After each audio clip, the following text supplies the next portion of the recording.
Test 2. This is the IELTS listening test. You will hear a number of different recordings and you will have to answer questions on what you hear. There will be time for you to read the instructions and questions, and you will have a chance to check your work. All the recordings will be played once only. The test is in 4 parts. At the end of the test, you will be given 10 minutes to transfer your answers to the answer sheet. Now turn to Part 1.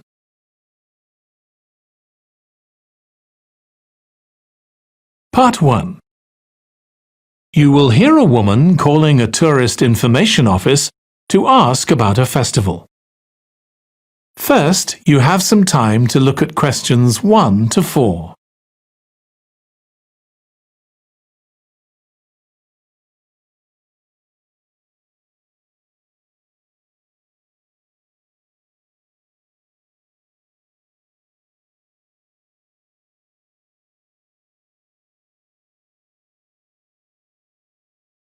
Now listen carefully and answer questions 1 to 4.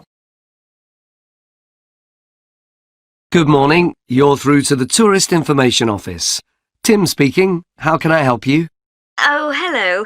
Could you give me some information about next month's festival, please? My family and I will be staying in the town that week. Of course. Well, it starts with a concert on the afternoon of the 17th. Oh, I heard about that. The orchestra and singers come from the USA, don't they? They're from Canada. They're very popular over there. They're going to perform a number of well-known pieces that will appeal to children as well as adults. That sounds good. My whole family are interested in music. The next day, the 18th, there's a performance by a ballet company called Eustatis. Sorry? The name is spelled E-U-S-T-A-T-I-S.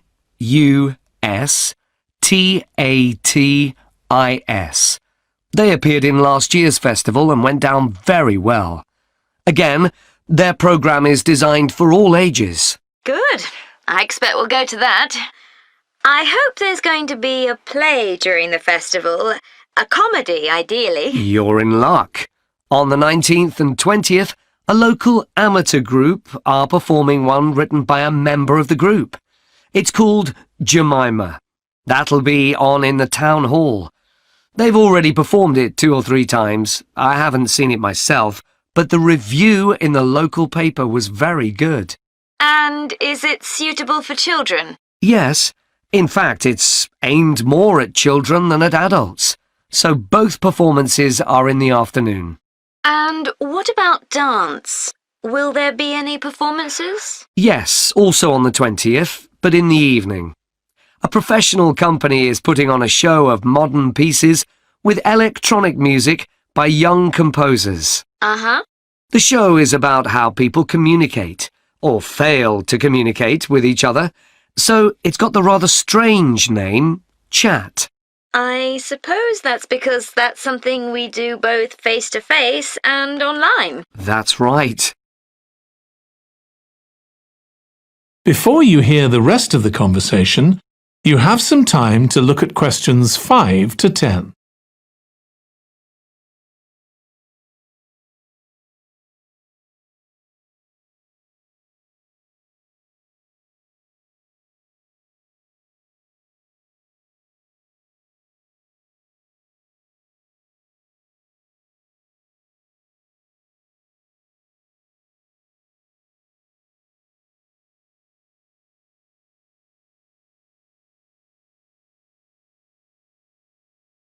Now listen and answer questions 5 to 10.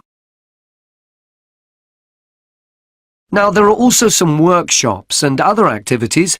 They'll all take place at least once every day, so everyone who wants to take part will have a chance. Good. We're particularly interested in cookery. You don't happen to have a cookery workshop, do you? We certainly do. It's going to focus on how to make food part of a healthy lifestyle. And it'll show that even sweet things like cakes can contain much less sugar than they usually do. That might be worth going to. We're trying to encourage our children to cook. Another workshop is just for children, and that's on creating posters to reflect the history of the town. The aim is to make children aware of how both the town and people's lives have changed over the centuries. The results will be exhibited in the community centre. Then, the other workshop is in toy making, and that's for adults only. Oh, why's that? Because it involves carpentry. Participants will be making toys out of wood, so there'll be a lot of sharp chisels and other tools around. It makes sense to keep children away from it. Exactly. Now, let me tell you about some of the outdoor activities. There'll be supervised wild swimming. Wild swimming? What's that? It just means swimming in natural waters, rather than a swimming pool. Oh, okay. In a lake, for instance. Yes, there's a beautiful one just outside the town, and that'll be the venue for the swimming. There'll be lifeguards on duty, so it's suitable for all ages. And finally, there'll be a walk in some nearby woods every day. The leader is an expert on insects. He'll show some that live in the woods and how important they are for the environment. So there are going to be all sorts of different things to do during the festival. There certainly are. If you'd like to read about how the preparations for the festival are going, the festival organizer is keeping a blog. Just search online for the festival website, and you'll find it. Well, thank you very much for all the information. You're welcome. Goodbye. Goodbye. That is the end of Part 1. You now have 1 minute to check your answers to Part 1.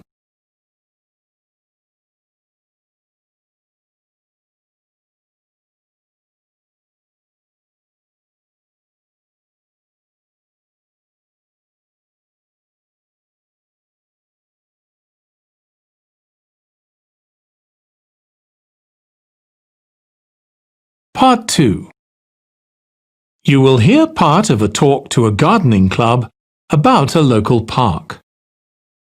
First, you have some time to look at questions 11 to 14.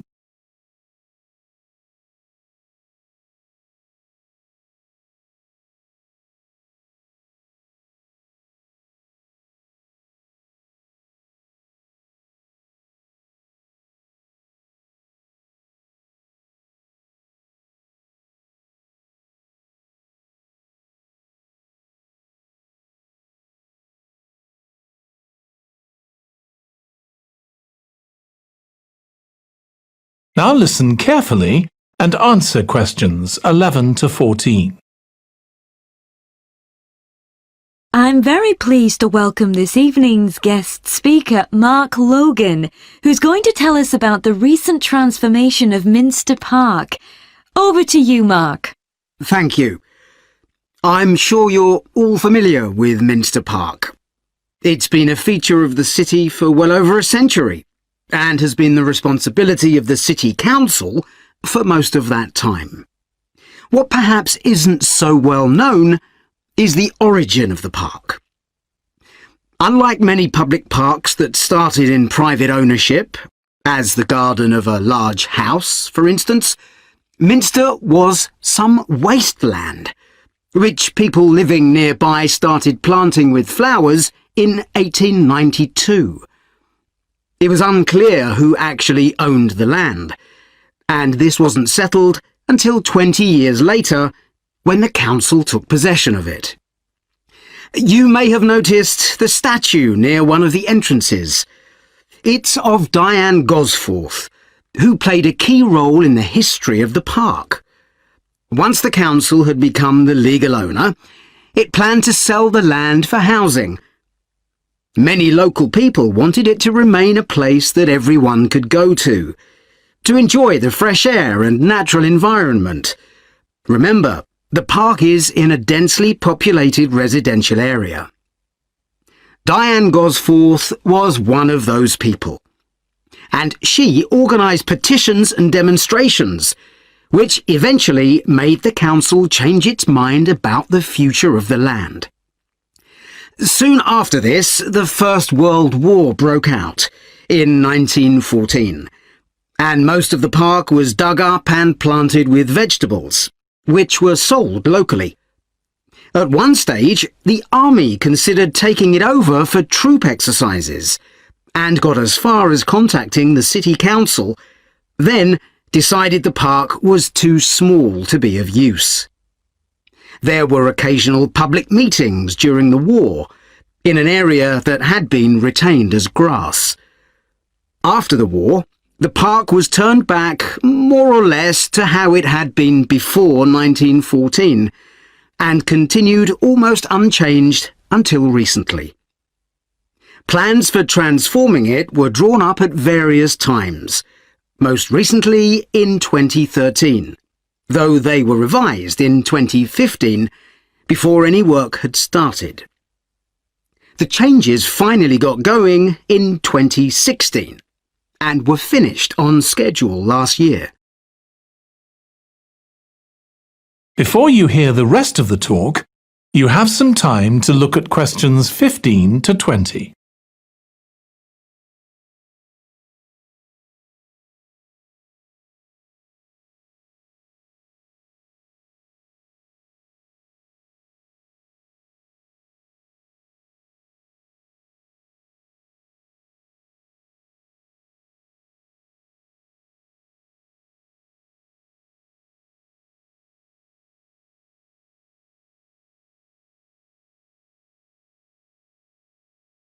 Now listen and answer questions 15 to 20. OK, let me tell you about some of the changes that have been made and some things that have been retained. If you look at this map, you'll see the familiar outline of the park, with the river forming the northern boundary, and a gate in each of the other three walls. The statue of Diane Gosforth has been moved. It used to be close to the south gate, but it's now immediately to the north of the lily pond, almost in the centre of the park, which makes it much more visible. There's a new area of wooden sculptures, which are on the riverbank, where the path from the east gate makes a sharp bend. There are two areas that are particularly intended for children. The playground has been enlarged and improved, and that's between the river and the path that leads from the pond to the river. Then there's a new maze, a circular series of paths separated by low hedges. That's near the west gate. You go north from there towards the river and then turn left to reach it. There have been tennis courts in the park for many years, and they've been doubled, from 4 to 8. They're still in the southwest corner of the park, where there's a right-angle bend in the path. Something else I'd like to mention is the new fitness area. This is right next to the lily pond on the same side as the west gate. Now, as you're all gardeners, I'm sure you'll like to hear about the plants that have been chosen for the park. That is the end of part 2. You now have 30 seconds to check your answers to part 2.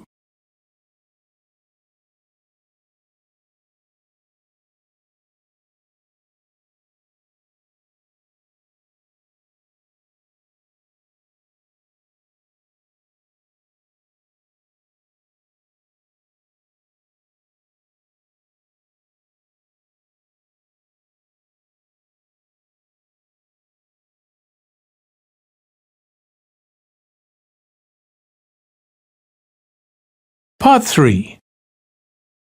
You will hear two students of English called Kathy and Graham planning a display on 19th century British life and literature for a university event.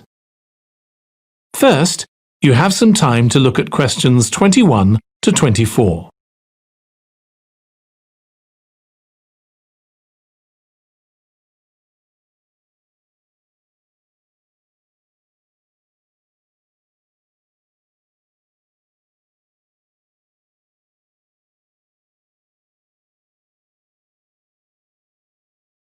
Now listen carefully and answer questions 21 to 24.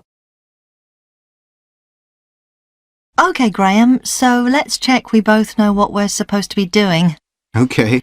So, for the university's open day, we have to plan a display on British life and literature in the mid-19th century. That's right.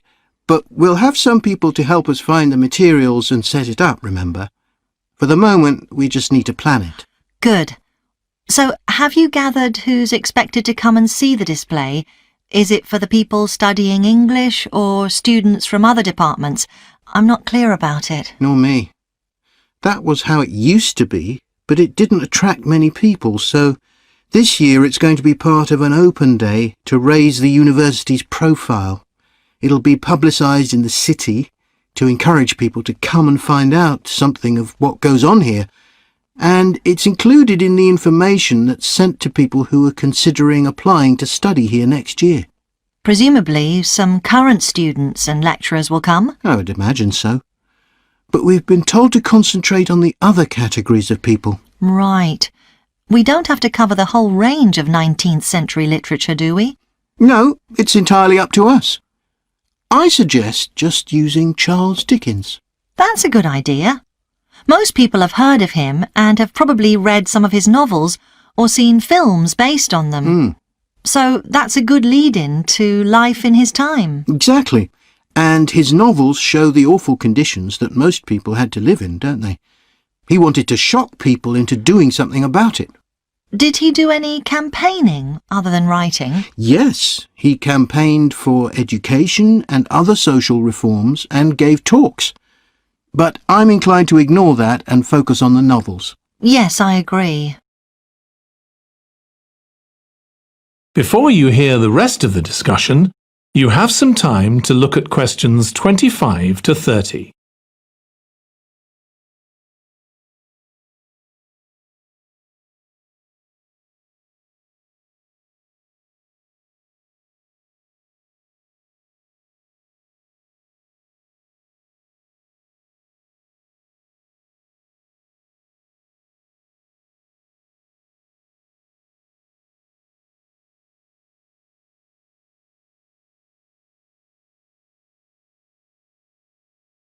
Now listen and answer questions 25 to 30. OK, so now shall we think about a topic linked to each novel? Yes, I've printed out a list of Dickens's novels in the order they were published, in the hope you'd agree to focus on him. You're lucky I did agree. Let's have a look. OK, the first was The Pickwick Papers, published in 1836. It was very successful when it came out, wasn't it? And was adapted for the theatre straight away. There's an interesting point, though, that there's a character who keeps falling asleep, and that medical condition was named after the book, Pickwickian syndrome. Oh, so why don't we use that as the topic and include some quotations from the novel? Right. Next is Oliver Twist. There's a lot in the novel about poverty, but maybe something less obvious. Well, Oliver is taught how to steal, isn't he? We could use that to illustrate the fact that very few children went to school, particularly not poor children, so they learnt in other ways. Good idea. What's next? Maybe Nicholas Nickleby? Actually, he taught in a really cruel school, didn't he? That's right. But there's also the company of touring actors that Nicholas joins. We could do something on theatres and other amusements of the time. We don't want only the bad things, do we? OK. What about Martin Chuzzlewit? He goes to the USA, doesn't he? Yes. And Dickens himself had been there a year before and drew on his experience there in the novel. I wonder, though. The main theme is selfishness, so we could do something on social justice? No, too general. Let's keep to your idea. I think it would work well. He wrote Bleak House next. That's my favourite of his novels. Yes, mine too. Oh, His satire of the legal system is pretty powerful. that's true. But think about Esther, the heroine. As a child, she lives with someone she doesn't know is her aunt, who treats her very badly. Then she's very happy living with her guardian, and he puts her in charge of the household. And at the end, she gets married, and her guardian gives her and her husband a house, where, of course, they're very happy. Yes, I like that. What shall we take next? Little Dorrit? Old Mr. Dorrit has been in a debtor's prison for years. So was Dickens's father, wasn't he? That's right. What about focusing on the part when Mr. Dorrit inherits a fortune and he starts pretending he's always been rich? Good idea. OK. So next we need to think about what materials we want to illustrate each issue. That's going to be quite hard. That is the end of Part 3. You now have 30 seconds to check your answers to Part 3.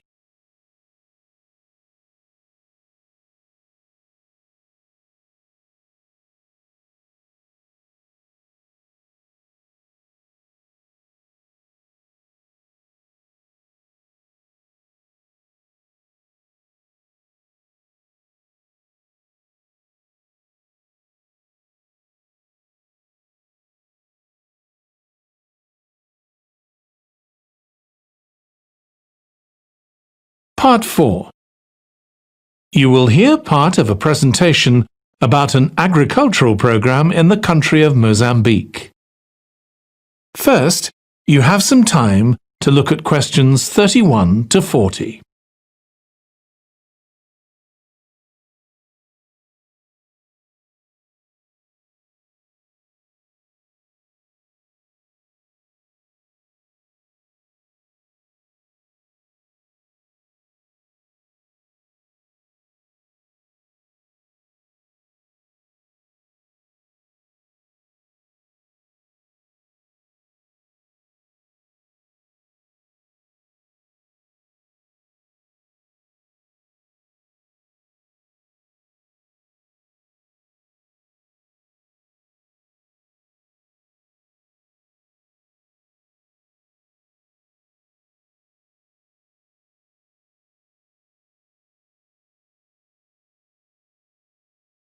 Now listen carefully and answer questions 31 to 40.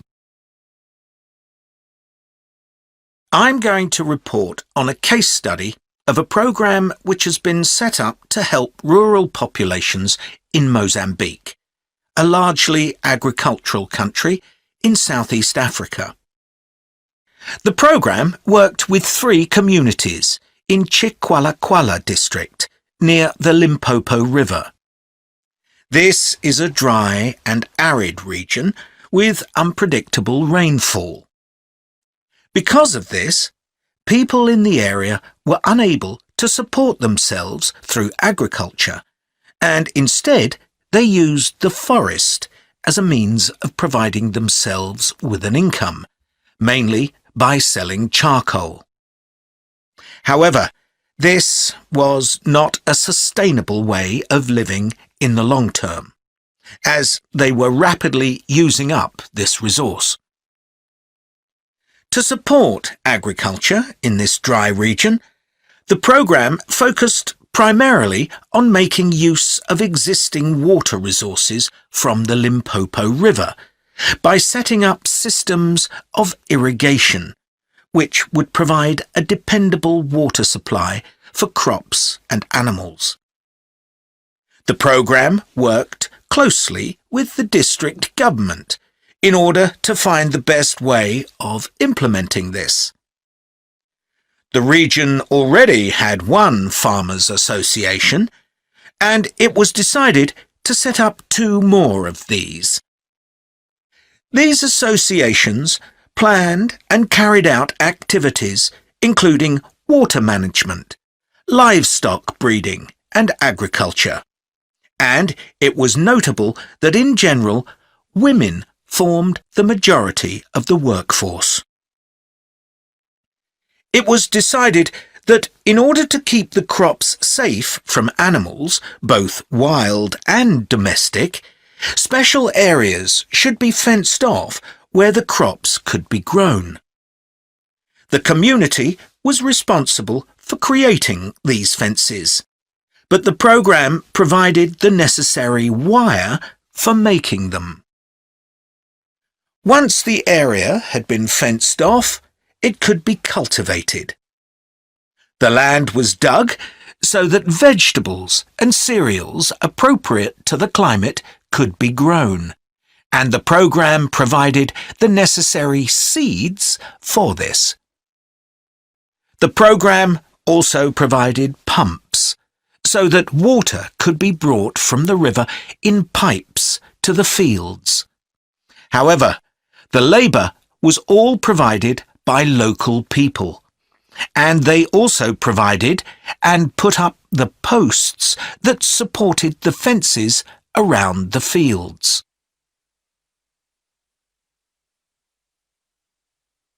Once the program had been set up, its development was monitored carefully. The farmers were able to grow enough produce not just for their own needs, but also to sell.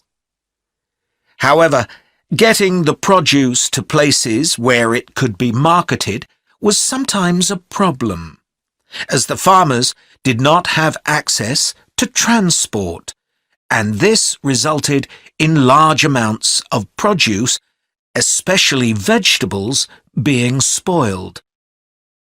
This problem was discussed with the farmers' associations, and it was decided that in order to prevent food from being spoiled, the farmers needed to learn techniques for its preservation. There was also an additional initiative that had not been originally planned, but which became a central feature of the program. This was when farmers started to dig holes for tanks in the fenced-off areas and to fill these with water and use them for breeding fish, an important source of protein.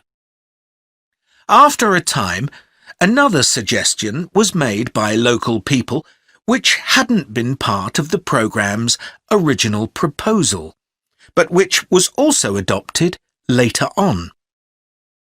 They decided to try setting up colonies of bees, which would provide honey both for their own consumption and to sell. So, what lessons can be learned from this program? First of all, it tells us that in dry, arid regions, if there is access to a reliable source of water, there is great potential for the development of agriculture. In Chiqualaquala, there was a marked improvement in agricultural production, which improved food security and benefited local people by providing them with both food and income. However, it's important to set realistic timelines for each phase of the program, especially for its design, as mistakes made at this stage may be hard to correct later on. The program demonstrates that sustainable development is possible in areas where there is. That is the end of Part 4. You now have 1 minute to check your answers to Part 4.